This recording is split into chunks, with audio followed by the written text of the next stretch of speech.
पाकिस्तान के कब्जे वाले कश्मीर यानी पीओके में मचे कोहराम के बीच नई दिल्ली में अमेरिका के राजदूत सर्जियो गौर ने कश्मीर का दौरा किया।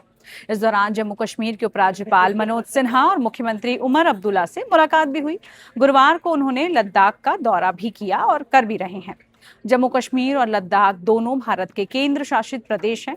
साल 2019 में केंद्र सरकार ने जम्मू कश्मीर को विशेष राज्य के दर्जे को खत्म कर दिया था। संविधान के अनुच्छेद 370 को हटाया गया था। इसके साथ ही जम्मू कश्मीर को 2 केंद्र शासित प्रदेशों में बांट दिया गया। जम्मू कश्मीर से अनुच्छेद 370 हटाए जाने के बाद वहां की शासन प्रशासन से लेकर विकास के मोर्चे पर शानदार काम करने की कोशिश की गई। आतंकवाद पर नियंत्रण पाने में भी काफी हद तक सफलता हासिल हुई। आज घाटी में विकास से जुड़ी अरबों रुपए की परियोजनाएं चल रही हैं। पर्यटन उद्योग भी वहां फल फूल रहा है। ऐसे में अमेरिकी राजदूत का कश्मीर दौरा काफी मायने हैं, कई मायनों में काफी अहम है। दूसरी तरफ पाकिस्तान के नियंत्रण वाला कश्मीर है, जहां इंसान रोटी के लिए भी तरस रहा है। वहां भीषण विरोध प्रदर्शन हो रहे हैं। वहां की जनता ने एक तरफ से पाकिस्तानी सेना और वहां के हुक्मरानों को खारिज कर दिया है। पाकिस्तानी सेना पीओके की जनता के इस विद्रोह को दबाने के लिए सैन्य कार्रवाई भी कर रही है और इसमें बीते कुछ हफ्तों के दौरान 100 से ज्यादा लोगों के मारे जाने की खबर भी है। ऐसे में सवाल ये उठने लगा कि क्या पीओके की जनता अब अपनी बेहतर जिंदगी के लिए भारत की तरफ देख रही है। ये पहली बार नहीं है जब कोई अमेरिकी राजदूत कश्मीर का दौरा कर रहा हो। सर्जियो गौर से पहले कई अमेरिकी राजदूतों ने कश्मीर का दौरा भी किया है। कश्मीर में आतंकवाद के पनपने के वक्त ऐसा ही होता आ रहा है। ये पहली बार नहीं है जब कोई अमेरिकी राजदूत कश्मीर का दौरा कर रहा हो। सर्जियो गौर से पहले कई अमेरिकी राजदूतों ने कश्मीर का दौरा किया है। कश्मीर में आतंकवाद के पनपने के वक्त से ही ऐसा होता आ रहा है। साल 1990 के दशक में कश्मीर पर पूरी दुनिया की नजरें थी। उस वक्त अमेरिका की नीति कश्मीर के मसले को सुलझाने में मध्यस्थ की भूमिका निभाने की भी कोशिशों में जुटी हुई थी, लेकिन भारत कभी भी इसके लिए तैयार नहीं हुआ। इसी क्रम में अमेरिकी राजदूत फ्रैंक विजनर ने 1995 में कश्मीर का दौरा किया। इस दौरान उन्होंने वहां के राजनेताओं के साथ साथ अलगाववादियों और छात्रों साथ ही पत्रकारों से मुलाकात की बातचीत हुई थी।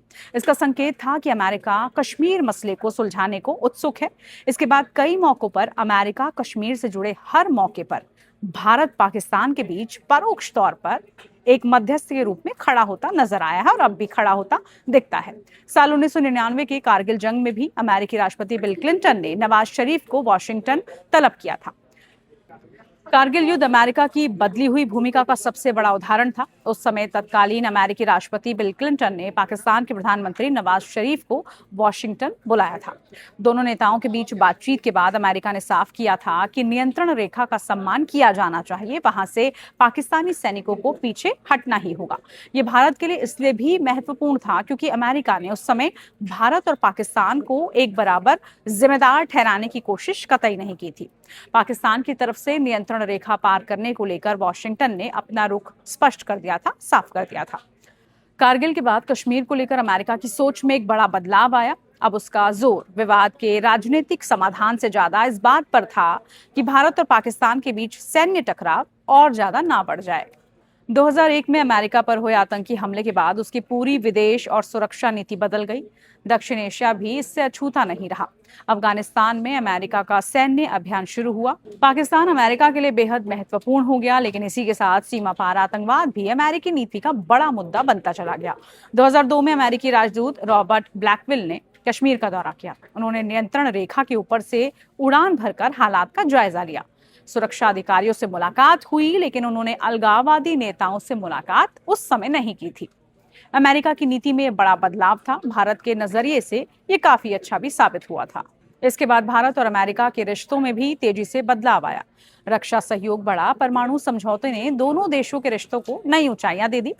हिंद प्रांत में चीन की बढ़ती चुनौती ने भारत को अमेरिका के लिए और महत्वपूर्ण बना डाला। ऐसे में कश्मीर पर अमेरिका के लिए भारत को नजरअंदाज करना अब संभव ही नहीं था।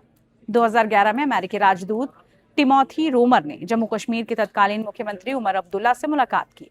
ये संपर्क किसी मध्यस्थ की भूमिका जैसा कतई नहीं था।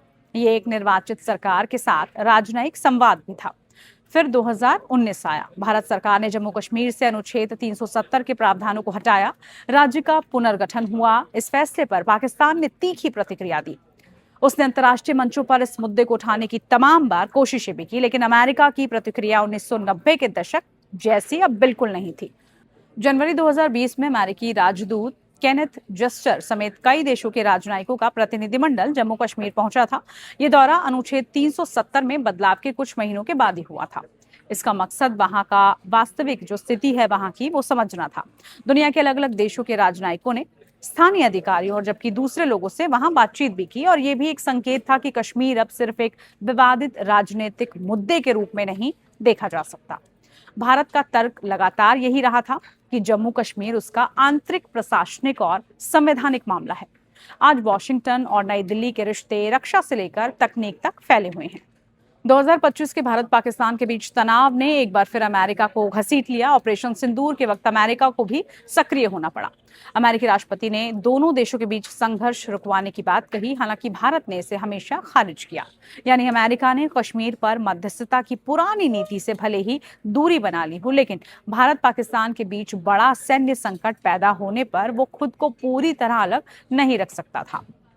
यही वजह रही कि सर्जियो गौर का कश्मीर दौरा बेहद महत्वपूर्ण समझा जा रहा है और इसी को लेकर चर्चा भी हो रही है। यहाँ एक बात समझने वाली ये भी जरूरी हो जाती है कि अभी ऐसा कोई संकेत नहीं है कि सर्जियो गौर कश्मीर किसी नई अमेरिकी कश्मीर नीति या भारत पाकिस्तान के बीच मध्यस्थता के प्रस्ताव के साथ पहुंच रहे हैं। इसलिए उनके दौरे को सीधे पीओके के भारत में विलय या फिर भारत के कब्जे में आने से जोड़ना थोड़ी जल्दबाजी होगी। लेकिन दौरे की टाइमिंग जरूर महत्वपूर्ण है। एक तरफ जम्मू कश्मीर में निर्वाचित सरकार काम कर रही है, दूसरी तरफ पाकिस्तान के कब्जे वाले कश्मीर में आर्थिक और राजनीतिक असंतोष चरम पर है। ऐसे समय में अमेरिकी राजदूत का श्रीनगर जाना पाकिस्तान के लिए निश्चित तौर पर चिंता का विषय हो सकता है। मिस्टर सर्गियो गौर का जो बयान आया है, जिसके अंदर उन्होंने बताया है कि बड़े क्लियरली जम्मू कश्मीर इंडिया का एक बहुत ही इम्पोर्टेंट हिस्सा है। बहुत लोग इस चीज़ के बारे में स्पेकुलेट कर रहे हैं, क्या ट्रम्प की जो रणनीति है, राजनीति है, हमारे देश के साथ में कुछ चेंज हो रहा है। मैं समझता हूं कि पहली बात है, ऐसे स्टेटमेंट के लिए हमारे अंदर, देश के अंदर हम सबको मालूम है कि जम्मू कश्मीर हमारा एक बहुत ही इम्पोर्टेंट हिस्सा है और जैसे पूरे सारे स्टेट है, सारे हिस्से हमारे भारत के, वैसे ही जम्मू कश्मीर हमारे इलाके का हिस्सा है। तो इसमें कोई हमें कोई ऐसे बहुत उत्साहित होने की बात नहीं है।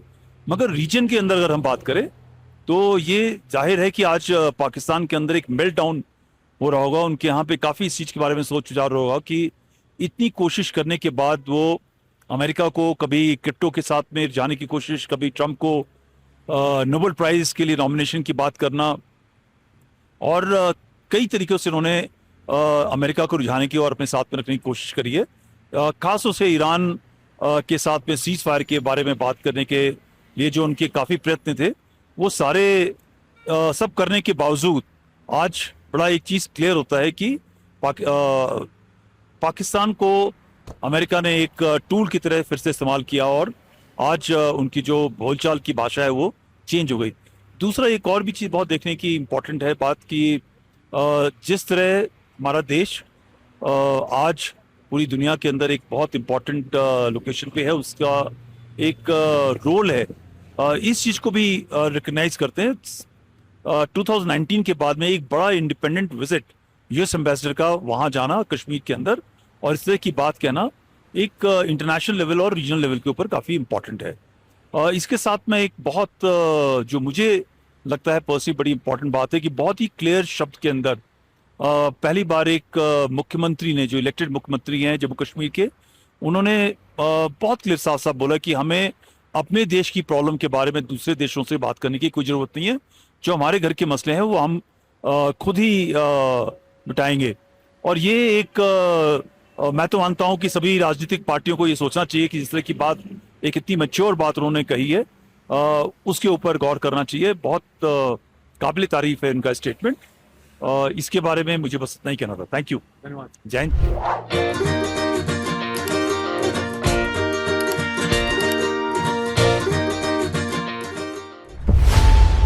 खबरों की रणभूमि में यहां शोर नहीं, सोच लड़ती, जहां शब्द नहीं फैक्ट्स वार करते हैं और हर सवाल खोलता है सच की नई परत।